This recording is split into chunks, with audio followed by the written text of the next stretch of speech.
Hello. All right, you guys. So we are going to go over how to set up a budget today. Now, I know this is a little bit different than my regular content, but you guys, this has just been gnawing at my spirit.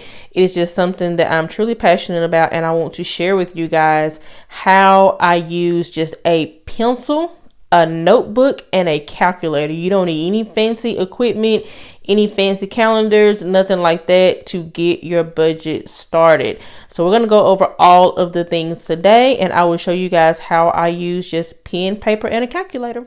All right, you guys, so you can see here that I have my notebook and I have my pencil. I recommend you using a pencil, and that is just because you can erase when you make mistakes instead of having to mark things out if you use a pen. So I recommend using a pencil and also a calculator. Now, I always use the calculator that is on my phone or my laptop, but remember, you can also grab really cheap calculators at the dollar store if you need to. So let's jump right into how to get your budget started. All right, so what you want to do is list your income first. Okay, you guys, you want to list your income. That is whatever you receive in your paychecks. Also, by the way, I want to mention that the numbers you are going to see in this video are not our actual numbers for our budget. I just kind of made these up to give you guys a general idea of how to start your budget. But you want to list your income first. Now, for example, if you are paid twice a month, if you get paid on the 1st and the 15th, you want to list out how much those paychecks are. So for example, if you get $1,500 on the 1st and then you get another $1,500 on the 15th, that means that your income for the month is going to be $3,000. Now, if you are on a fixed income and you get it once a month, then you'll just put your once a month income there. If you get a paycheck, but your paychecks fluctuate, let's say, for instance, sometimes you get overtime and sometimes you don't, you want to list your paychecks without the overtime because overtime is not guaranteed. So you definitely want to list your paychecks without the overtime, and that is what you want to base your budget off of. If you have income that fluctuates, let's say for you work for yourself or commission based or something like that, then you want to list out the least amount you expect to be paid. That way you can always stay within budget. For the example in this video, we have $3,000 for the month that we are going to be budgeting out. Now, after you have your income wrote down, now we got to start with the bills, you guys. You got to subtract all of your bills from your income to see where you are. So I'm just going to go through a list of everything that I wrote down. Now, in our household, we are a Christian and we do believe in paying our 10% in tithes. So I did write that down here. If that's not something you do, you just don't have to include that in your budget. But we have tithes of $300 because that is 10% of the $3,000. Now we have our rent or mortgage, just whichever one that you have to pay. That's going to be $700. Then we have our light bill, that is $150. Water bill, $30. Life insurance, $25. Cell phones, $150. Internet, $85. Hulu, which is TV, $70. We have a car payment of $300. We have car insurance that's going to be $100 a month. Then you're going to have food and household things like your washing powder, soap, deodorant, things of that nature, all of those things. So we budgeted $400 for that. Gas in your car to get back and forth to work or wherever you need to go, that's going to be $150. So what you want to do at this point, you want to add up all of your bills. Okay, let's add up all of our bills. So all of the bills added up is $2,460. Okay, $2,460. So you want to take your income, $3,000, minus the bills that you have so far, because we're not done yet, you guys. We're not done. So far, if we take the $3,000 minus the $2,460, we have $540 left out of the month. Now, I know a lot of you are thinking, okay, that's great, that's awesome.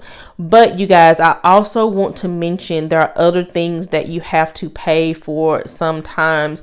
There are other bills that come up, and you definitely want to include them in your budget, because if you don't, you will run into the issue of not having enough money. So let's just go over some of the things that are possibilities that you may want to add to your budget. First thing, for those that like to get their hair or their nails done, this is something that you definitely want to add into your budget, because if you can afford it, by all means, get it done. Then you want to think about subscriptions. Now, this can be a lot, you guys. You've got Sirius XM radio, you've got Sam Club subscriptions, you got Amazon Prime, you can have Costco, you can have Xbox, you can have Walmart Plus, you can have Apple, you can have, there are so many different subscriptions that you can have. You can have different subscriptions to different TV platforms. So you definitely want to look at all of your subscriptions that you have. A lot of times the subscriptions are yearly based. So what you want to do, if you got a yearly based subscription, you want to divide that by 12 to figure out what you're paying for the month. But definitely take a look at all of your subscriptions. So for this example, we're going to say that there is $50 in subscriptions per month. Then if you have children, you want to talk about back to school. Now, I know this is January. We're not even done with this school year yet. But for me, I like to start thinking about back to school at the beginning of the year whenever I do my budget. Because, for example, let's say you want to set aside $500 for back to school. So we've got from January to July, because I like to have all the money I need by the end of July, because school starts in August. So we like to go school shopping at the end of July most of the time. So let's say that you want to have $500 by the end of July. So what you're going to do is you're going to take the $500, divide that by 7, because you have 7 months. You got January, February, March, April, May, June, and July.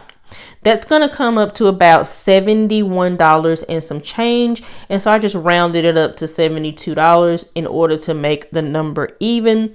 So you want to put that into your monthly budget. So that's $72 that you want to put back for back to school. Now, everybody's budget here is going to be different. You may not have kids. You may have quite a few kids, or you may want to spend less, you may want to spend more. That is why you want to sit down and figure out what that number is and go ahead and figure that into your monthly budget. All right, another big item that comes around every year that is definitely a budget buster, you guys, is Christmas. Yes, Christmas. So let's say, for instance, you want to save $1,000 for Christmas. Now, I like to have all my Christmas money by the end of October. That way I can take advantage of the Black Friday sales that really kind of start all throughout November now. So we're going to take the $1,000. We're going to divide it by 10 months. That's January through October. That's going to total us up to $100. Okay, $100. So we're going to add that to our budget line here. So remember, after we got through paying all of the absolutely necessary bills, we have $540 left. Now we're taking all of the other types of yearly things to look at: subscriptions, back to school, Christmas. So this is going to total us another $262. By the way, you see my scribble out there? That's why I always say use a pencil, so that way you can erase. But for this example, I wanted to use a pen so you guys could really see it on the video. We have another $262. So now if you take the $262 from your $540, what we have left is $278 out of our budget, you guys. $278. Now you might be like, woohoo, I got $278. I can go do whatever I want to do with it. I can spend it. Now, this is true. you can do that. However, what I would suggest in this situation is you want to put the $278 in some type of savings account. Okay. You want to put it in some type of savings account because you guys, you're going to have unexpected expenses to come up all of the time. It's going to happen. So you definitely want to put some back for a rainy day. Now, I would also say that if you wanted to put $200 in savings every month and then leave the $78 for you to have fun with, go do what you want to do with, that's perfectly fine too, you guys. Okay. If you wanted to save half of it, and if you wanted to do whatever you wanted to do with the other half, I would say that is okay too. All right, you guys. So that was the first part of budgeting, is getting all of your numbers wrote down in one place. Now, the second part of this is extremely, extremely, extremely important, you guys, because it's not going to work if you don't do the second part.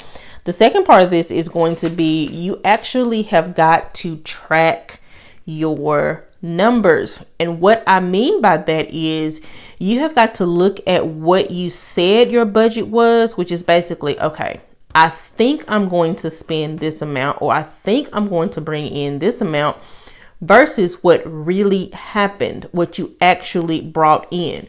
So for example, January 2023, for our little pretend budget here, so we said that we got paid on the 1st and the 15th. So it's January the 3rd at this point. So if we say that we budgeted $1,500, we got paid on the 1st, is that actually what we brought in? And in this case, yes, our budget was $1,500 for the first paycheck, and that is actually what we brought in, was $1,500. Now, you want to put that down on each, put your budget amount down for each one of your numbers. So as you can see here, I have everything listed. I have everything from the Tides to the gas in the car. And then we also have the hair appointments, the subscriptions, the back to school, and the Christmas on our budget side. But now you want to go through and actually see what you spent.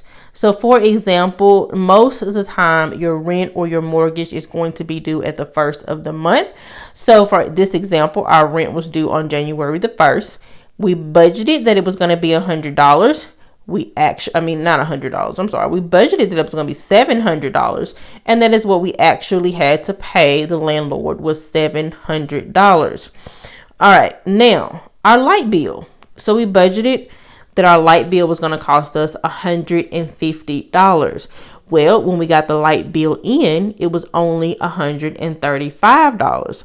So that means we've got an extra $15 in our budget here, you guys, which is a good thing. You really like when your bills are a little bit less than what you think they're going to be. Same thing with our water bill. It was also due on the 1st of the month. We budgeted $30. We actually only spent $22. And what you're going to do for the rest of the month is you're going to continue to go down all of your bills when you get them in, and you want to write down what they actually were under the little side that says actual. Now, I've got a couple of stars beside the food, household, and the gas for the cars, because you guys, these are things that you are going to have to track throughout the month to really see what you spent on them. And this is really important because these are the areas that you might think you're spending $400, but then after you start tracking it for a couple of months, you're like, whoa, I'm really spending $600. And that is where my money is going, because I could not figure out why I didn't have enough money left at the end of the month. And it's because I'm spending more in this area than I thought I was spending. All right, you guys. So there are a lot of different ways that you can track your expenses, track what you're really spending throughout the month. But for me, and for this example, I honestly think the easiest way to do it is just old-fashioned pen and paper. So what I do is I'll just flip the page, start me a little sheet. This is January 2023. And on one side, I can put the food and the household stuff, and the other side, the gas in the cars. And just whatever I spend, I just make me a little note. So for example, on January 2nd, I went to the grocery store, spent $57.13. And then I also filled up my car with gas while I was out. That cost me $33.47. And what you will do is every time that you spend something, you would just jot it down on this piece of paper. And at the end of the month, add them all up together. And then you will see if you're spending the $400 that you budgeted for the food and the household products, and see if you're spending $150 on gas in the cars, because that is what you budgeted on your budget sheet. So this is my simplest way for getting started with a budget. Now, please note, you probably will not get all of your numbers exactly right. Now, your rent or your mortgage, that would be fairly easy because it's going to be the same amount most of the time each month. Things like gas in your car and food, household products, you're probably going to have to track that for a couple of months before you're going to be able to see if your budget amount is actually accurate. And that's okay, you guys. That's why I say grab you a pencil. That way, if there's something you need to erase and rewrite it in, you can easily do that with using a pencil. But that is how I suggest that you start out with doing a budget if you have never done one before. If you like this video, please give me a thumbs up and let me know in the comments. If you guys want me to do more videos talking about budgets, household budgets, grocery bill budgets, just how to make your budget work in general, please drop me a comment below. I would love to hear that. But for now, I am going to catch you guys in the next one, and be sure you subscribe and hit that notification bell. That way you will not miss any videos that I put out. I hope you have a wonderful evening, and I'll catch y'all in the next one.